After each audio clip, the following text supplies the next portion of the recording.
पुरकशिश नज़ारे, 7वीं एटमी ताकत, फलों और सब्जियों की पैदावार में खुद कफील, सनतें, अनाज से माला माल, दीन से मोहब्बत, बेमिसाल तहजीब, ज़राई मैदान, मादनियात के ख़जाने, बासलाहियत नौजवान, लामहदूद वसाइल, समंदर और बंदरगाहें, दरियाओं और पहाड़ों की सरजमीन, दुनिया की दूसरी बड़ी चोटी केटू, 4 मौसम, नजरिए की वहदत।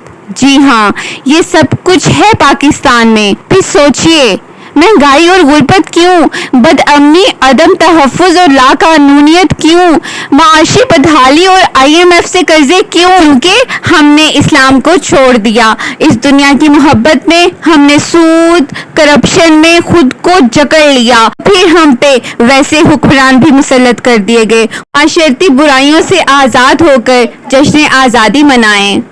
मिलिए इनसे, ये है किताब। अबू जाफर अहमद बिन अब्बास रहमतुल्लाह अलैह के पास 40 लाख किताबें थीं। अबू वाक़िदी की वफ़ात के बाद इनके घर से किताबों के 600 संदूक निकले। इसी तरह याहया बिन मुईन ने वफ़ात के वक्त किताबों से भरी हुई 114 अलमारियां छोड़ी। वो किताबें जो हमारे इस्लाफ की तहकीकात का निचोड़ थीं, हमारे मुखालिफिन यूरोप की लाइब्रेरियों में ले गए और साइंसी तहकीकात की बुनियादों पर उन्होंने अपनी ज़मीन को आसमान बना दिया और हम उनकी तरक्की देखकर हैरान होते रहे। हालांकि मगरिब की साइंसी तरक्की में हमारे आबाओ अजदाद के खून जिगर की सुर्खी झलकती है, मगर वो इल्म के मोती किताबें अपने आबा की, जो देखे इनको यूरोप में तो दिल होता है सिपारा। इस जश्न आज़ादी में मोबाइल की जंजीरों को तोड़कर किताबों को दोबारा से अपना साथी बना लें। आज़ादी मोबाइल लिए इनसे 14 अगस्त 1947 को जब पाकिस्तान आज़ाद हुआ, तभी इन्होंने भी जन्म लिया और पाकिस्तान और इस पाकिस्तान की माँ, इन दोनों ने हमें हमेशा फ़ायदा ही दिया और हमेशा हमारा ही सोचा।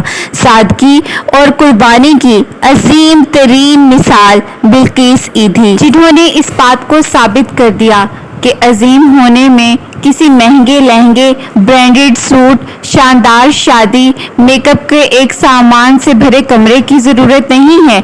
अजीम होने के लिए वहन से आज़ादी की ज़रूरत है। जी हाँ, इस दुनिया की मोहब्बत दिल से निकालें, सिर्फ अल्लाह की मोहब्बत को दिल में जगा दें और फिर देखें, आप दुनिया में भी कामयाब होंगी और आखिरत में भी कामयाब होंगी।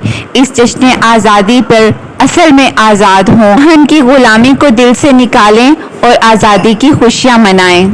मिलिए इनसे, ये हैं टिकटॉक शैतानी हथकंडे, जिनके हम खुद भी गुलाम हैं और अपने बच्चों को भी गुलाम बनाया हुआ है। इनसे आज़ादी क्यों ज़रूरी है? इस 14 अगस्त खुद को सोशल मीडिया के इन प्लेटफॉर्म से आज़ाद करें और जश्न आज़ादी मनाएं। जवान होकर तलाक और खुदकुशी के रेट बढ़ना तो बहुत कॉमन चीज़ है जब हम सोशल मीडिया का बहुत ज़्यादा इस्तेमाल शुरू करवा देंगे बच्चों में। लेकिन आज मैं एक ख़ास अलार्म बजाने आई हूँ और वो ये है कि सोशल मीडिया का बेजा इस्तेमाल आहिस्ता आहिस्ता आपके बच्चों में इंजेक्ट होकर उनकी जिन्स तब्दील करवाना शुरू कर देगा। आप पहचान ही नहीं सकेंगे कि आपकी औलाद में से लड़का कौन है और लड़की कौन है। जिसको आपने लड़का जन्म दिया था वो आपको आहिस्ता आहिस्ता लड़की लगने लग जाएगी।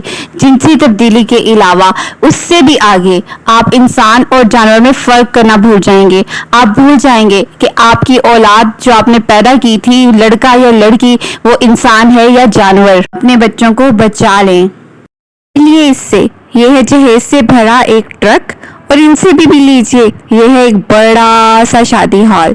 इस्लाम में शादी एक छोटा सा इवेंट थी जो मस्जिद में सादगी से की जा सकती थी, लेकिन मुसलमानों ने कुछ गैर मुस्लिमों से और कुछ लोग क्या कहेंगे के डर से इस छोटे से इवेंट को इतना मुश्किल बना दिया कि जिना तो आम कर दिया पर शादी मुश्किल कर दी। और नौजवानी में इस इस्लामी फरीज़ा को अदा करना इतना मुश्किल हो गया कि बूढ़ी हुई गरीब की बेटी शबाब में गुर्बत ने रंग रूप निखरने नहीं दिया। और लड़कों के लिए बहुत हसरत मुझे थी अपना घर आबाद करने की। मैं बिनते मुफलिसी को 3 कपड़ों में ही ले आया। इस जश्न आज़ादी में खुद को खराफात और फजूल रसूमात से आज़ाद करें और शादी को आसान कर